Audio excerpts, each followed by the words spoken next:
Thank you so much, Megan. Uh, this summit brings out literally in every panel what individuals and what organizations can do and are doing to make a difference on this critical challenge that we face and we face around the globe. And I'm so delighted to be here. I won't further add to the introductions except to say one simple thing about each of them, and that is what they have brought to the table on climate change is really significant, and I can only touch on it here. But Congressman Paul Tonko, before he came to Congress, was head of one of the most important state research organizations, perhaps the most important one in the country, NYSERDA it's called, before he came to Congress. And now, of course, he's chairman of a subcommittee that has a great deal of influence over what policies will be adopted in this field. And also Sean Casten from Illinois. Before he came to Congress, he had a scientific background. He has an extensive work in business to try to bring clean energy into the marketplace. So he has brought to the table a really important set of ideas and experiences that sometimes are lacking in other members of Congress. And we're so delighted to have the Lieutenant Governor of Wisconsin with us. He was in charge of the governor's task force on climate change, and so he had helped in the state to develop what the direction will be for that state, but also, as I think almost everybody understands, our state governments have really been well in advance of the federal government in many respects in terms of really moving forward in this country to reduce our emissions. Now, what we hope to focus on here, and it depends on where our panelists take us, and they are free to do their thing, as is their one, but is to focus on where we might focus right now on policy and something that this year we ought to be trying to get accomplished, whether it's in Congress or the state government or someplace. Secondly, just add to what other panels are doing in this summit is to how individuals and organizations can make a difference and be involved, perhaps in advancing the things that they are promoting themselves. And then third, we'll ask them toward the end from their experience, and they have a lot of experience in talking to people who either know very little about climate, are skeptical, or perhaps they're even deniers. We won't try to worry about that crowd today, but try to ask them, are there messages that they find are effective in dealing with citizens who are not as aggressively involved as we hope everybody in this audience is? Well, with that, let me turn to and ask the first question, and we'll start with Chairman Tonko of sort of what is a priority or one or two that you would identify that are current that we ought to be working toward accomplishing? Sure, thank you. Certainly, I think, Phil, that we need to understand that there's this great degree of urgency, and with the two majorities in either house, very slim in the Senate and somewhat slim in the House, we need to act accordingly while we have those majorities. And I think the fact that the House passed its Build Back Better concept, however that's going to end up being structured, we have to make certain that the $555 billion clean energy investments and environmental justice investments are part of the package, making certain items like long-term extensions of the investment in production tax credits so that there's predictability and certainty to the equation. If we're really going to influence behavior, I think it has to be a long-term commitment made with those extensions, looking at critical funding to support environmental justice, including reducing pollution from heavy-duty vehicles, addressing pollution at our ports, which can be done with legislation, and establishing and enhancing, I think, federal clean energy financing institutions, like expanding, I think, the Department of Energy's program for the Loan Program Office is a very good, workable partnership with those who are looking to invest, and then capitalizing on a new green bank-like entity. I think those vehicles will give us like the jump start that we need. Look, we were held back for 4 years with deniers and delayers, and now we've got these majorities, albeit slim, but I think it's the moment to take advantage of right now. We don't know what the off-year elections will produce. I think Sean and I would tell you, we're convinced we're going to hold the majority, and we're going to work every which way to make that happen. But we have to strike here when the when the moment allows us to, and we've got to make certain that those investments that are part of the president's vision that were incorporated in the House's thinking get done. That $555 billion is an essential number to make, to really move forward in as aggressive a fashion as we can. Let's ask Congressman Casten to follow up on that, and maybe I know he has some very specific things on his plate. I don't know whether he wants to address those or these broader policy things that are moving. Oh, we could nerd out here for a long time, but let me not be redundant with all the great suggestions that Congressman Tonko had. I'd say in general, I'd give you two words: methane and deployment. Methane because the laws of the United States are negotiable. The laws of physics and the laws of economics are not. And we can pretend that those things are, as long as they're partisan, we can pretend they're negotiable. But the reality is we're out of time. The latest IPCC report said that we already have 2 degrees of warming, and at 1.5 degrees, we hit irreversible effects. Now, that may sound surprising because the headline from the IPCC report is that we're at 1.1. But the reason it says 1.1 is because we've had almost a full degree of cooling from the soot we've emitted into the atmosphere that essentially acts as a cooling blanket, if you will. And that's all going to drop out much faster than the CO2 settles out, which means that the only way we have to avert complete climate catastrophe is to get rid of methane, which is a forcing chemical going the other direction. Methane we emit into the atmosphere right now is 80 times as potent a greenhouse gas as CO2, which means that if we cut it, that's an 80x multiple over the next decade. And so there's provisions in Build Back Better to cut that down, put a fee on it. We've got to make sure that that gets in. The second piece on deployment, and the reason why this ties into laws that are not negotiable, is this is actually the silver lining of climate change, that anything we do to give people access to cleaner energy is also giving people access to cheaper energy. What scares the dickens out of the fossil fuel sector is that we will deploy electric vehicles, build solar panels, build efficient homes, build geothermal plants, build nuclear plants. Because once those things are built, they displace technologies that are dirtier and much more expensive to operate. Because once you own one of those, you don't run the other thing. And so a part of that is the tax incentives we've gotten Build Back Better and making sure that those pass and are passed with the full refundability, because the average American doesn't have enough of a tax liability to take advantage of the tax credits that come from deploying this. Again, we've got this in the Build Back Better. But the other piece is, if that fails, and let's be honest, as you know well, Phil, for 30 years, the Senate has basically failed to do anything meaningful on climate change. The Senate is the reason we didn't join Kyoto. The Senate is the reason we didn't pass Waxman-Markey. The Senate is the reason that the Paris Climate Accord was structured not to require the consent of parliamentary bodies. Fool me 20 times, shame on me.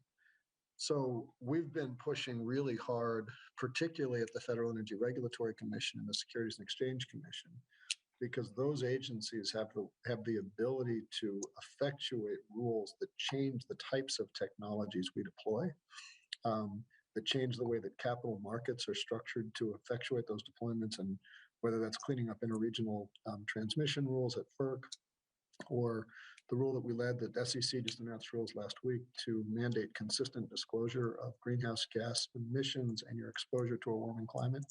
That's going to allow the private sector to better allocate capital and get that deployed. So focus on deployment, focus on methane.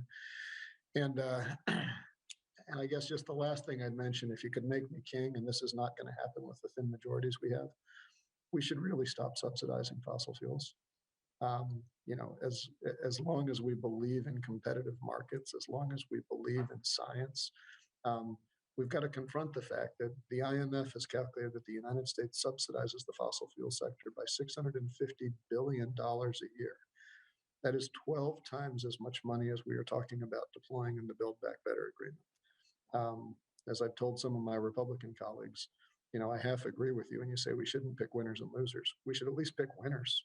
Like, why do y'all keep subsidizing the losers? Right? Because they've shown that they can't fly if you kick them out the nest. So let's kick them out the nest, and that will do more to deploy clean technology than any subsidy we will pass. Realistically, that's hard in this cycle, but let's keep socializing that message. Terrific. Let's turn then, Lieutenant Governor, tell us about actions that you folks are taking in Wisconsin, or if you have other states you want to focus on, please do. Absolutely. Just want to say thanks again for having me. And when I focus on other states, I try to draw a contrast that shows that there are incredible opportunities in the Midwest. And I always lead by saying, the opportunities in Wisconsin are going to be a little bit different than the opportunities in a Florida or California when it comes to renewable energy. But it also gives us an opportunity to explore more innovation. And I'll say, you mentioned the fact that a lot of states took leadership role when we had an absence of leadership at the federal level when the former president, took us out of the Paris Climate Agreement. That was a marker in the sand that we weren't going to see significant climate action get past his death. So with that being said, in my own state, where we also had an absence of leadership when it came to renewable energy, at one point, Wisconsin was a leader in this country. And when we did have that absence in leadership, our local government stepped up. We saw cities, counties, towns, villages set their own renewable energy goals. We also saw companies, utility companies, in fact, set 100% renewable energy goals before the state had one. So we ended up finding ourselves playing catch up. We had a whole lot of work to do. But with that being said, what we did here in Wisconsin was build a diverse coalition of people. And a lot of our action has been done through executive order because we still don't have a legislature that wants to accept the science. And through executive action, we created the Office of Sustainability and Clean Energy. We set our 100% renewable energy goal. And we also created the Governor's Task Force on Climate Change, which is where I come in. I had a chance to serve as the chair of that task force. And this is a bipartisan coalition. We had a bipartisan group of legislators. We had large businesses, small businesses, labor unions, utility companies, our youth climate activists, our more traditional climate advocacy groups, and even farmers on this task force come up with a broad base of solutions to reduce our emissions and to transition us to a clean and equitable economy. Too often, equity is left out of the conversation, but we know that our lower income communities spend a significant share, a higher share of their income on utility bills than their wealthier counterparts. I think it may be twice as much when it comes to the percentage. Now, we learn from states and we learn how the climate crisis impacts constituents through just conversations with people and about their day-to-day lives and the impact that they've had, and also just exploring the data. And with that said, we do need help from the federal government to see all this work actualized. In the work that we've been doing, we assume no help from the federal government. So our goal is a little bit farther out than I want our goal to be. I want it to be a lot closer, but we're just not sure when we'll be able to get that support from the federal government to make it happen. And as I mentioned, municipalities, our tribal communities have been incredible partners in this work. And the solutions have already been explored. The solutions have already been established. We had one city, River Falls here in Wisconsin, that sort of hit their 100% renewable energy for city operations under the radar. I didn't even know it was happening. But we have them to come present and talk about their path and show how other cities of the same size could do it quite easily. Not quite easily, but easier than many would think. And as I said before, the Midwest is often forgotten when we have this discussion, but we still deal with some of the severe negative impacts, whether it's heat waves or a polar vortex. There's either a never-ending rainy season or drought. And we've seen historic 100, 500-year flooding events that have happened almost every year. And this impacts our crops and so many other aspects of life, tourism also. Our lakes are warming up. Lake Michigan, if the temperature of Lake Michigan continues to rise, we're going to see fisheries threatened. Our perch population, our trout streams are warming up. Lake Superior is warming up quicker than any other of the Great Lakes. And this is a consistent problem. It's one that we have to acknowledge because with all these challenges, as you know, we still have opportunities to do the necessary work to change this. In the Midwest, we have a lot of land potential for more solar and more wind opportunities, and also water resources for hydro, which is incredibly exciting for me. And I'll tell you, all these things, they don't have to remain pie in the sky forever. This could be the reality. But, this is going to be an important year for so many reasons. And the people in Wisconsin, people across the Midwest understand the challenges that are ahead of us. I just wish that more people and federal government would catch up and realize, because we desperately need the help. And that's why I want to thank two representatives for their leadership on the issue. Well, I think one of the issues you raised, and maybe the other two panelists who want to comment a little bit on it, is something that's happened over the last several years, is where we normal people, citizens, can see the consequences. We're starting to see real change about us that is related to climate change. And you articulated a number in the Midwest, which was, of course, part of Sean's territory. But I wonder if Paul or Sean want to add to that anything from that they would, which helps people communicate this problem to others. Well, I think, for a long time, the thing seemed so distant for a lot of people. Right. We talked in futuristic terms that was very difficult to relate to many in the general public. Well, I believe one of the reasons that Congress failed to enact sweeping climate change back in 2009, when I first entered Congress, was that it was kind of galactic. We didn't really nail it to individuals as a backyard issue. The message was too focused, I think, on polar bears and coastal erosion, both of which I take very seriously, but not enough on the consequences that Americans were facing. And, we're paying for natural disasters today. I had cleanups in my congressional district that when I was serving in the state assembly, and they're still paying for that today.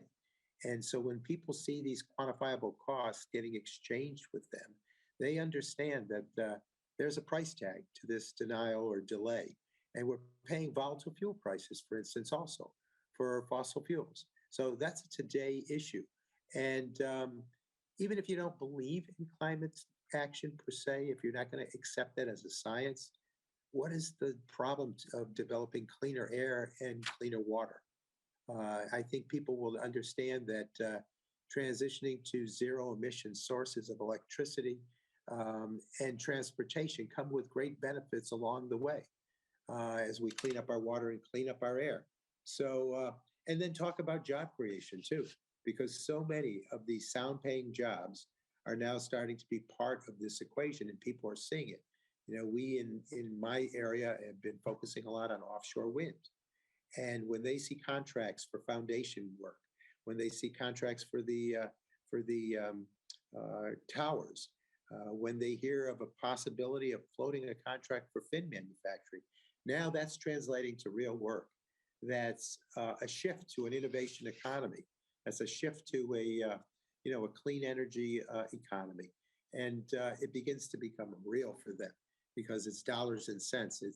It's clean water, clean air that they were somewhat told earlier that was about the polar bears and coastal erosion. Those dynamics just didn't connect as well as these real life issues. And it's beginning to, I think, take a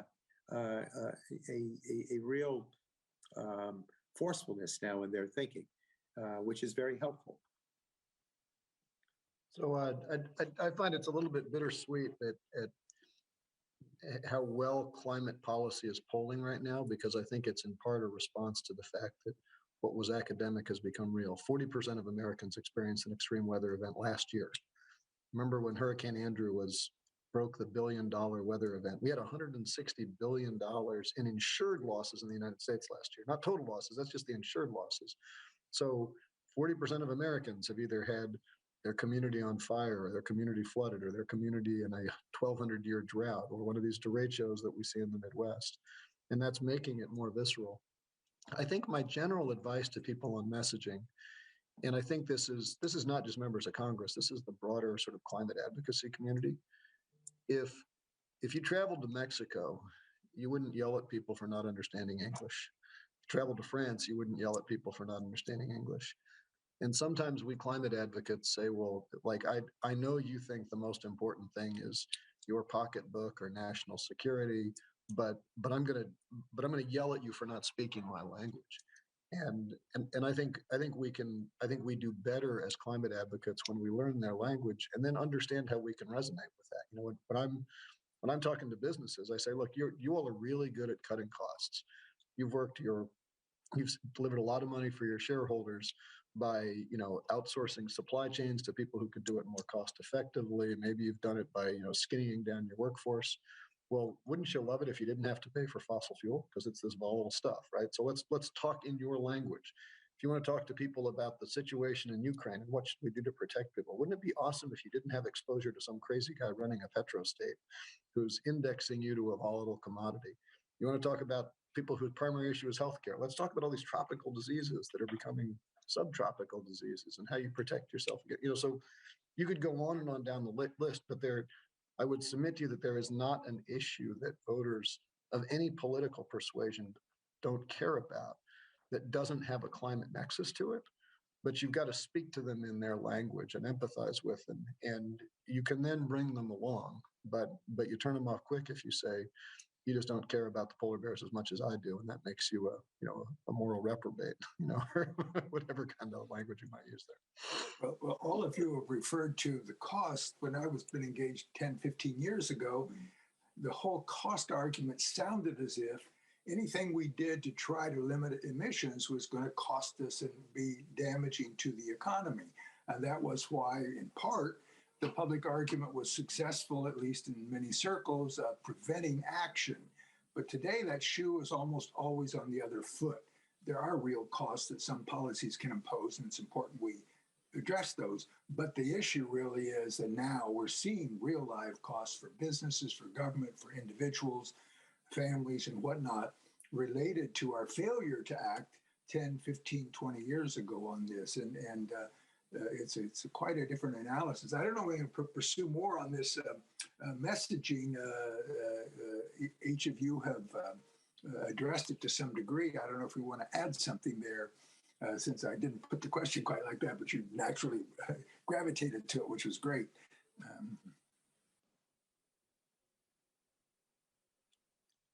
No.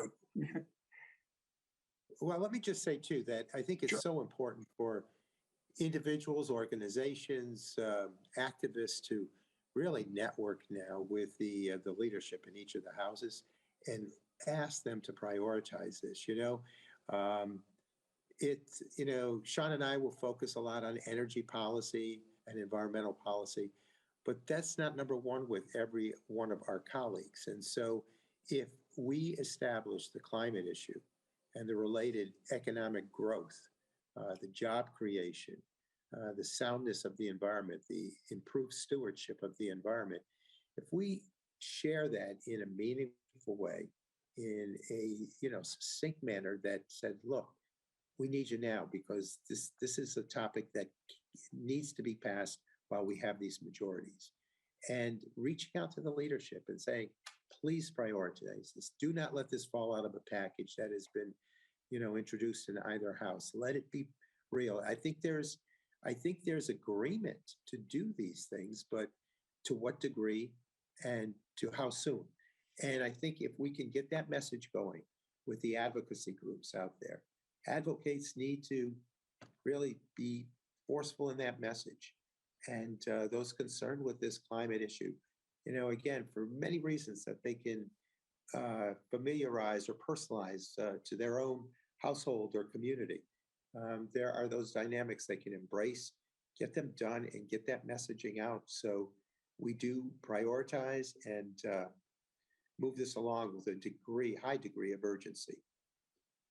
I might say many of our people that are attending and participating in this, some of them have been longtime advocates, so they're quite knowledgeable about how to make their voices heard, how to finally get the attention of a policymaker. But I wonder if you folks could just add a little bit of more specifics for some people that are not sure, well, how do I reach a congressman, or how do I reach a governor or a state legislator? I think you were about to comment. Yeah. I was, and there's a lot to be said also about just reaching out at the local level. And I mean, your alderman, that's a person you're likely to see at a grocery store at some point throughout the day. Like these are the folks who are just there in the community. But I'll tell you a little story here. With me, there was a group of youth climate activists in my first year in office. I guess they heard that I was interested or intended to work on climate change issues, and they showed up. They reached out to the office first. They sent a message saying they wanted to have a meeting, and we said okay. But for me, it was an issue that was important to me. But when they showed up, they came in a little more hot than I expected them to come in. And I'm like, hey, we're on the same page. Like, there's not one thing that you just said that I disagree with. And with that being said, we ended up having a very, very productive conversation. And sometimes those conversations are tough because I'm pretty sure they're used to talking to people who aren't going to listen to them.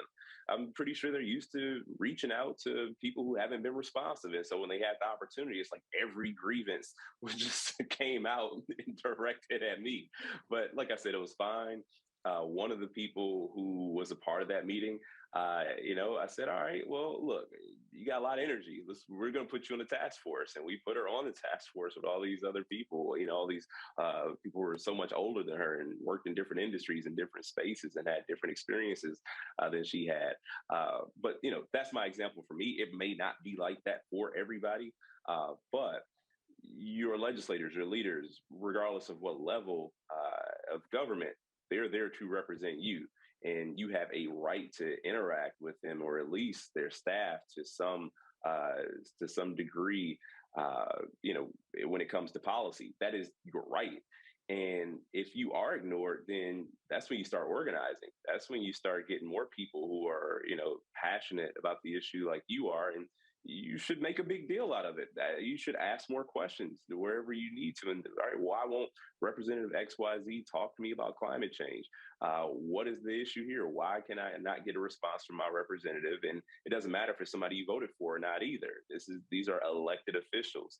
And so to that, I say, you try the soft approach, the email, the phone calls, even a handwritten letter, whatever you think will work. But there's also strength in numbers, which is an important thing as well. If you're just showing up by yourself, it may be a little bit more difficult. If you are a part of an organization or a coalition, that does make it a lot easier to get in.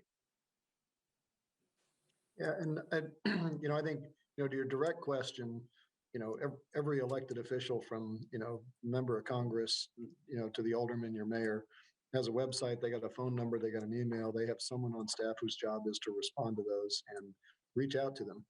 But I'd also say that don't.